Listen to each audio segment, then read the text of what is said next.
আসসালামু আলাইকুম এভরিওয়ান। হেলঞ্চা শাক এটি জলজ উদ্ভিদ। স্পিনাচ বাফেলো হেলঞ্চা শাক স্থানীয় ভেদে এর অনেক নাম থাকতে পারে, তবে এটা হেলঞ্চা শাক নামেই পরিচিত। এটি জলজ উদ্ভিদ। এটি লতানো প্রাকৃতিক।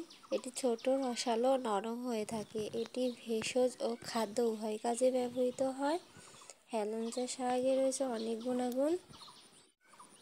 কোষ্ঠকাঠিন্য দূর করে।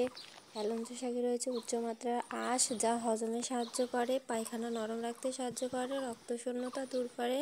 এতে আছে আয়রন ও ফোলেট। লিভার ভালো রাখে। চর্মরোগ উপশমে বেশ কার্যকর। একে প্রাকৃতিক অ্যান্টিসেপটিকও বলা হয়। ত্বকে চুলকানি, একজিমা ইত্যাদিতে উপকারী। জ্বর, সর্দি কমাতে সাহায্য করে।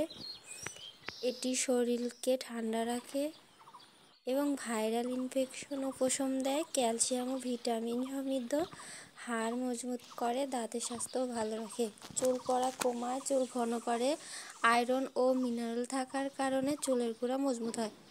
ত্বক উজ্জ্বল করে। এই শাক নিয়মিত খেলে ত্বকে প্রাকৃতিক উজ্জ্বলতা আসে।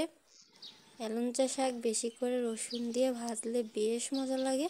ডাল দিয়ে, চিংড়ি মাছ দিয়ে রান্না করলে সুস্বাদু হয়।